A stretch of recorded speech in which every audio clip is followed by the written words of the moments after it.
In 2002, the Cowboys' Emmitt Smith took a handoff and darted through the Seahawks defense for 11 yards, eclipsing the all-time rushing yards record that was held by Bears great Walter Payton. Now, over 20 years later, with football having dramatically shifted to a pass-happy game, we can say with a great degree of confidence that this is an NFL record that will almost assuredly never be broken. Smith was a phenomenal back who helped the Cowboys win 3 Super Bowls, but his total of 18,355 yards is almost more of a testament to his longevity than anything else. Smith played 15 seasons, a shelf life for a running back that is unheard of in today's game. Take Derrick Henry. He's the league's active leader in yards with 10,622. In order for him to catch Smith, he would need about 7 more 1,000-yard seasons, which would also put him at 37 years old. Henry, by the way, is the oldest starting running back in the league. The sport's simply relying less on the ground game, or at least the idea that one back can carry the load. With more passing, the inclusion of a third down back to catch passes has become more common. Nearly half the league throws the ball at greater than a 60% clip, and the only team at a 50% rate is the Eagles, who run the ball more than any other team in the league. And even with defenses starting to fight back against this avalanche of throwing by playing more too high safeties, the idea that a team will pay big bucks to a back and run them into the ground is effectively gone. The running back has fallen behind tight end on the average pay scale in the NFL. In fact, the only non-kicking position paid less than a running back is the center. Of the teams with the most rushing yards in a single season, 7 of them were prior to 1985. The remaining 3 were the 2019 Ravens, who topped the list for most rushing yards ever in a single season, the 2020 Ravens, and the 2022 Bears. Now, you might say, see, rushing isn't dead. That may be true, but Lamar Jackson ran for 1,200 and 1,000-plus yards on those Ravens teams, and Justin Fields went for over 1,000 himself on that 2022 Bears team. So while there may be more yards to be had, they're coming from different places, i.e. quarterbacks, which adds to the difficulty. Eric Dickerson had little difficulty blowing by defenders during his second year in the league in 1984, when he ran for 2,105 yards, a record that's unlikely to be broken despite a 17-game season. Derrick Henry barely topping 2,000 in 2020 and Jonathan Taylor going for 1,811 yards in 2021 were the closest in recent memory. Which leads us to another nearly impossible record to break, the most rushing attempts in a game by a single player. Jamie Morris of Washington had 45 carries against the Bengals on December 17, 1988. In 2005, 14 running backs averaged at least 18 carries a game.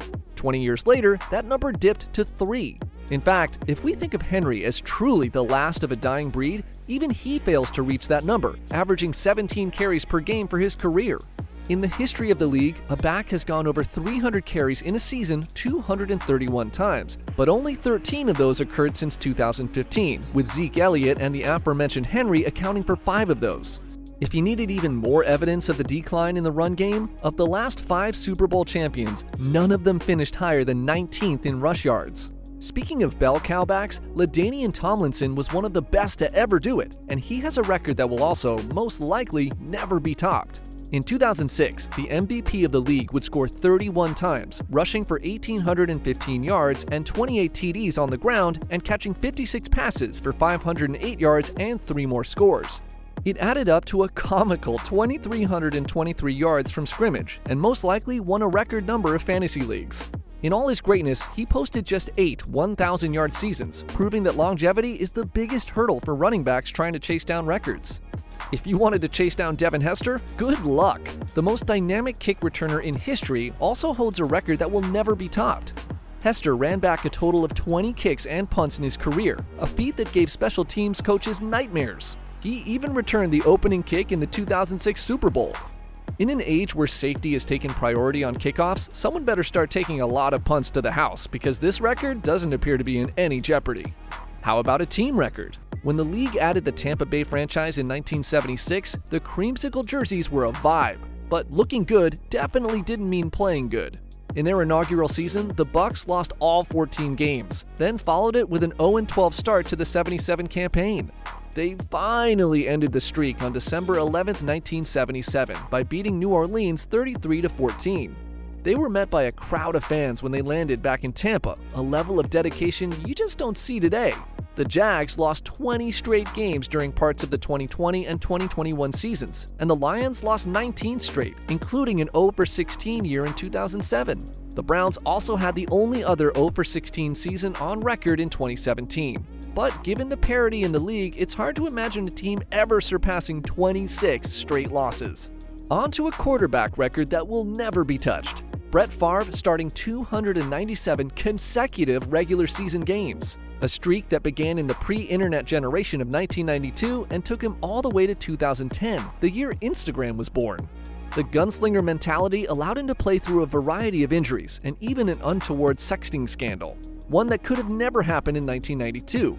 Not to pile on, but Favre also holds an unfortunate record that is also unlikely to ever be toppled. The Packers legend tossed 336 career interceptions, 59 more than George Blanda, second on the list, and 149 more than Matt Stafford, the active player with the most career interceptions. Finally, we have to discuss a few GOATs, Tom Brady and his 89,214 career passing yards. Brady played for 23 seasons, an amount of time that also seems unlikely to be surpassed by any future quarterbacks, and thereby making it almost impossible for the yards mark to be outdistanced. Let's look at it in the context of Patrick Mahomes, who's had a tremendous start to his career with Kansas City, amassing 30,632 yards. Mahomes would have to approximately throw for 12 more seasons worth of 300-yard games to be in the conversation. That would also put Mahomes at a minimum of age 41. While Mahomes averages 292 yards per game for his career, he's only averaged 245.3 yards a game this year. It's pretty safe to say that Brady's yards record is safer than his broadcasting career. Brady never threw to the other GOAT, Jerry Rice, but we'd imagine that tandem would have been unstoppable. Rice holds a few records of his own that are most likely unreachable. His 22,895 receiving yards is almost 5,000 yards more than the next wideout on the list, Larry Fitzgerald. There are no active players who have a realistic shot of catching Rice. Mike Evans would need about 10 more seasons of 1,200 yards, which would also put him at 41 years old. Rice also notched 197 career touchdowns. Again, Mike Evans is the closest, and he would have to add 10 more 10-touchdown seasons to move past Rice. One of Rice's contemporaries got the better of him on another record that will probably never be broken either. Willie Flipper Anderson went for 336 yards in a 1989 game against the Saints, in which he grabbed 15 passes. Calvin Johnson came close in 2013 when he caught 14 for 329, but only 6 receivers in history have ever gone over 300 yards. And what about the guys that have to cover those wideouts? In his 15 years in the league from 1964 to 1979, Paul Krause picked off 81 passes. There's simply no one ever catching him. The Honey Badger has played 12 years and has just 36 interceptions. He's the active player with the most picks. The passing game is just too good, and teams can scheme against good corners. As for the guys that chase the quarterback, former KC great Derek Thomas once did the unthinkable, recording 7 sacks in one game. That would give him the 6th most sacks so far in 2024. Jim Marshall played 19 years in the league with Minnesota and Cleveland and started 270 straight games. That would be nearly 16 straight years of starts. Bruce Smith has the most career sacks with 200, and it's possible that we could have someone get close in the new 17-game season, but they'll need the serious consistency and longevity that Smith was known for. And that wraps up our look at the NFL's most unbreakable records. If you found this video interesting, give it a thumbs up, and don't forget to subscribe to our channel.